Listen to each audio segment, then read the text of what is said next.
Assalamualaikum warahmatullahi wabarakatuh. Saya Hanefa Widiati dari kelas KP3B. Di sini saya akan menjelaskan bab 3 informasi organisasi. Teori ini paling berpengaruh dari pemikiran Carl Weick. Beberapa ahli teori komunikasi organisasi menggambarkan organisasi sebagai suatu sistem yang hidup atau living system yang melakukan proses kegiatan untuk mempertahankan keberadaannya dan menjalankan fungsinya. Sebelum membahas teori tersebut, mari kita terlebih dahulu membahas dua teori penting yang memberikan pengaruh besar pada teori informasi organisasi, yaitu pertama, teori sistem.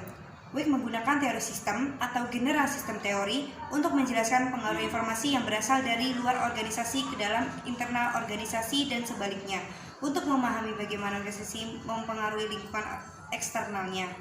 Yang kedua, teori evolusi sosiokultural. Teori ini membahas mengenai perubahan yang dilakukan manusia dalam perilaku sosial mereka dan harapan untuk melakukan adaptasi terhadap perubahan lingkungan sosial mereka. Proses ini melibatkan 3 tahap. Orang mengetahui adanya perbedaan atau variasi dalam norma-norma bagi perilaku yang mereka harapkan dan harapan orang atau pihak-pihak lain terhadap perilaku mereka. Weick mengadopsi bahwa teori ini untuk menjelaskan proses yang harus dijalani organisasi untuk dapat menyesuaikan diri terhadap tekanan dari berbagai informasi yang diterima oleh organisasi. Tekanan yang muncul adalah hasil dari kelebihan informasi atau adanya multi-interpretasi terhadap suatu informasi. Teori ini mengenai sistem juga memainkan peran penting dalam teka-teki ini karena menyoroti adanya saling keterkaitan di antara tim, departemen, dan karyawan dalam mengolah informasi. Oke, saya Akmal Zaki Zakaria, saya dari kelas KP3B akan melanjutkan teori dari teman saya tadi, Hanefa Widiati, yaitu saya akan menjelaskan dengan asumsi teori informasi organisasi. Nah, teori informasi organisasi menjelaskan bagaimana organisasi memahami informasi yang membingungkan dan multitafsir. Teori ini memfokuskan perhatian pada proses mengorganisasi anggota suatu organisasi untuk mengelola informasi dan pada struktur organisasi. Di sini ada 3 poin penting yang harus kita ketahui tentang asumsi teori informasi organisasi, yaitu yang pertama, organisasi berada dalam suatu lingkungan informasi. Organisasi memiliki tugas utama untuk dilakukan agar dapat mengelola berbagai sumber informasi dengan berhasil. Oke, yang kedua yaitu tentang informasi yang diterima organisasi berbeda dalam hal tingkat kepastiannya. Asumsi kedua yang dikemukakan oleh tokoh Weick menyatakan bahwa informasi yang diterima suatu organisasi berbeda-beda dalam hal tingkat kepastiannya. Dan yang ketiga yaitu organisasi berusaha mengurangi ketidakpastian sebuah informasi dalam upaya untuk mengurangi ambiguitas informasi.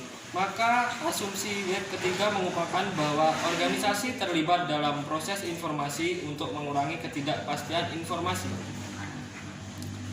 Nah, di sini ada contoh sedikit yaitu tentang bagaimana suatu atasan menyuruh kepada bawahannya untuk mengurangi kecelakaan kerja di suatu pabrik. Di situ ia mungkin bertanya kepada dirinya bagaimana coba cara mengatasinya. Apakah orang lain juga diminta untuk membantu mengatasi masalah tersebut? Apakah atasan memberikan batasan waktu kapan masalah harus diselesaikan? Jawaban pertanyaan tersebut tidak jelas dan tidak pasti. Oleh materi selanjutnya akan dilanjutkan oleh teman saya yaitu Ratna Dwi Lestari. Terima kasih. Baik, di sini saya akan melanjutkan materi dari rekan saya Akmal, yaitu strategi komunikasi. Weick mengajukan 2 strategi komunikasi dalam organisasi untuk mengurangi ketidakpastian, di antaranya siklus perilaku dan aturan bersama. Siklus perilaku komunikasi atau biasa disebut dengan siklus komunikasi dan lebih sering disebut dengan rutinitas kerja yang memungkinkan anggota organisasi melakukan klarifikasi terhadap hal-hal yang belum jelas. Siklus komunikasi untuk mengurangi ketidakpastian memiliki 4, yaitu aksi, interaksi, penyesuaian, dan interaksi ganda. Yang kedua yaitu aturan bersama. Dalam siklus perilaku, tindakan anggota organisasi dikontrol oleh aturan bersama untuk memandu pilihan rutinitas yang akan digunakan untuk mengurangi ketidakpastian yang tengah dihadapi oleh organisasi tersebut. Aturan yang dimaksud mencangkup beberapa di antaranya aturan durasi, aturan personel, aturan keberhasilan, dan aturan usaha. Organisasi memiliki 3 prinsip ketika menghadapi ketidakpastian.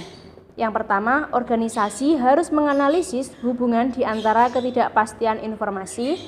Yang kedua, berbagi aturan yang dimiliki organisasi untuk menyingkirkan ketidakpastian. Dan yang terakhir, siklus komunikasi yang harus digunakan. Di sini saya akan memberikan contoh dari interaksi ganda, yaitu kita dapat mengadakan serangkaian pertemuan atau rapat untuk membahas masalah keselamatan kerja dan memutuskan bagaimana cara bertindak dalam suatu organisasi. Selanjutnya materinya akan disampaikan oleh rekan saya Fatul Ramadhani. Sekian dari saya. Saya di sini akan melanjutkan materi dari rekan saya Ratna Dwi Lestari, mengurangi ketidakpastian. Kita berusaha mengurangi ketidakpastian dengan cara berkomunikasi atau berinteraksi dengan orang lain. Misalnya, Anda meminta klarifikasi ke atasan atau berkomunikasi dengan orang lain yang terlibat dalam keselamatan kerja di pabrik. Selama proses interaksi ini, Anda akan bergerak dari ketidakpastian tinggi atau ekuivokalitas tinggi menuju ke ekuivokalitas rendah. Proses untuk mengurangi ketidakpastian merupakan proses ekuivokalitas yang terdiri dari 3 bagian. Yang pertama, penerima informasi. Tahap pertama mengurangi ketidakpastian adalah tahap penerima informasi. Istilah yang digunakan Hallweg pada tahap penerima informasi adalah definisi situasi atau mendaftarkan adanya informasi yang tidak pasti dari luar organisasi. Pada tahap ini setiap orang akan memberikan perhatian kepada rangsangan atau stimuli dan mengetahui adanya ketidakpastian. Yang kedua, seleksi.